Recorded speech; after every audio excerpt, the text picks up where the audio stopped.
Submissions is a section of the faculty and staff site that allows you to create assignments that students will submit back to you electronically. On this page you will see a list of existing submissions, or you can click New to make a new one.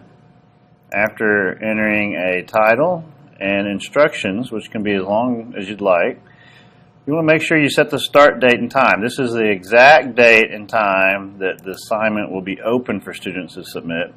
The due date and time is exactly what you expect it to be. And we built in a little final late turn-in time just in case you want to allow people extra time, but it will still allow you to track whether it was turned in late or not. The option for portfolio is whether you want this to show up in the student's portfolio or not. A lot of times you'll do this no by default unless you know this is a special project for them, and you can go ahead and click yes. The catch is if you do click yes, that means every student's submission will go into their portfolio regardless of whether you wanted to maybe make a few exceptions or not. If you click no, later on you'll be able to put them in individually. I'll explain the yes submitted by teacher here in a moment. Now I'm going to switch to a submission that's already in progress. Once you click that create button before, you'll see a list of classes that you teach, and you can check off the ones that you want your students to participate in. You can also associate your submission to a gradebook. Just click associate, and you can select an existing grade in the gradebook, or you can go over here to the right side and create a new grade to associate it with. Note that you can also add attachments.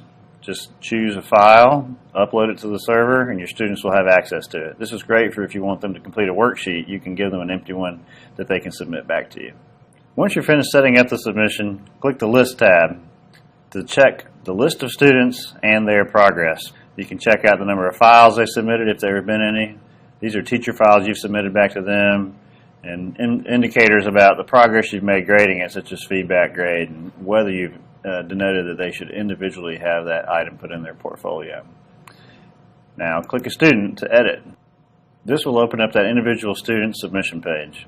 On this page you can check when they started it, what their current status is, and you can see their text submission, or if they've uploaded files to you, they'll be listed down here below.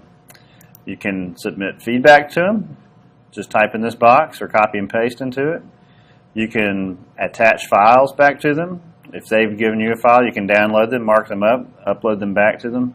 And you can also, if you have this associated to a gradebook assignment, you can put the grade information in.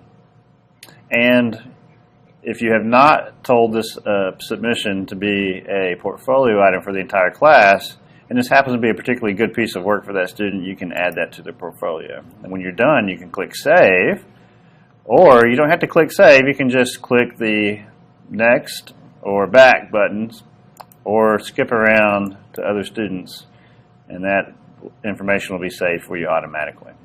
Okay, two final notes. Back on the list page, there's a link on the right that lets you download zip student files. So if you're expecting a lot of files to be uploaded to you and you don't want to click on them one at a time to download them, just click this link and it will download a zip file containing all your students' work down to you in one easy download. And then finally, back on the Edit tab, that last submitted by teacher for portfolio, you can check that and save. And then this will create a submission that students won't see, but that you will see, and it will allow you to upload items to your students' portfolio without them doing it. This is particularly good for younger student grades where they may not be able to do this for themselves, and you can choose the file and upload a file back to their portfolio. Okay, I know I said that was it, but there's one more feature I want to show you. This is a great way to allow students to upload multimedia files, such as photos or video, particularly video, which can have so many formats that they can be difficult to read on your part.